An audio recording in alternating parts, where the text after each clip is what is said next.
All right, so for our next topic, we're going to talk about the Malaysian flight. I mean, this has really become taking over the headlines, everything.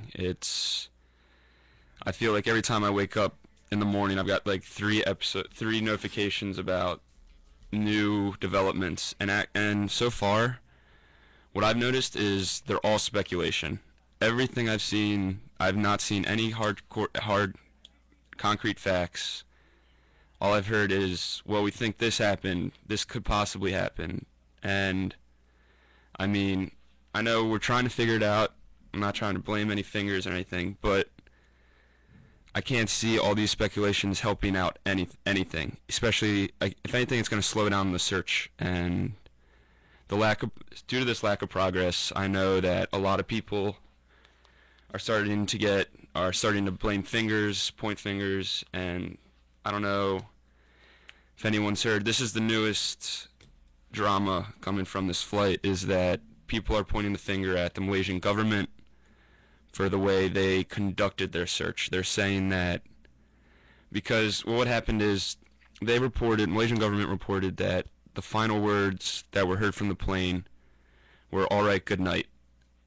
And now, I think it's 3 weeks later, the Malaysian government has changed what they said it was to "Good night, Malaysia 370."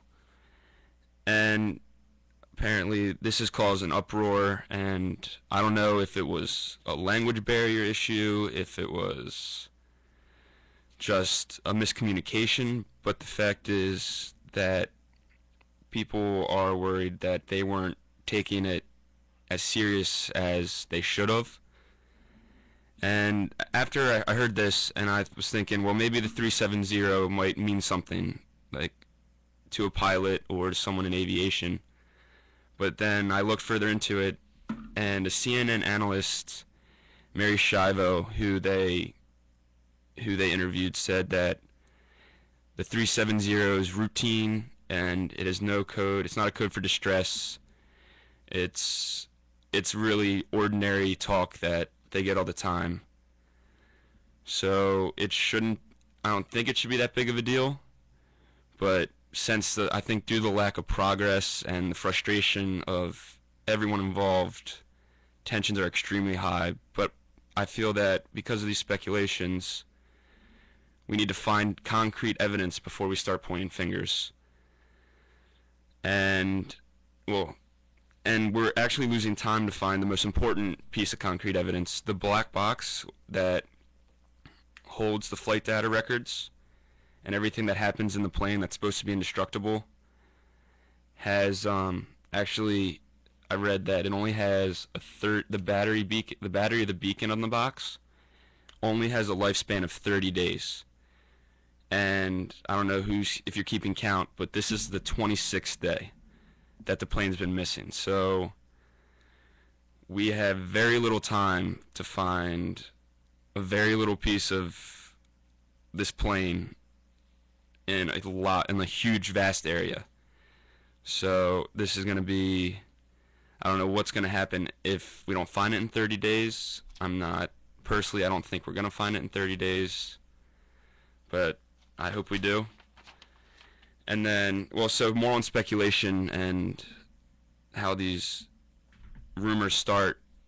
Apparently, the Malaysian government's now considering that initial turn that the plane made is going to be considered a criminal act. So they're saying that a well-knowledge pilot or person on the plane made that turn, and they're going to be criminally blamed for it. And to me, I find this absolutely ridiculous because, again, we have no idea what happened. I don't know how you can blame, and this is all going to land on the pilot's shoulders or the co-pilot.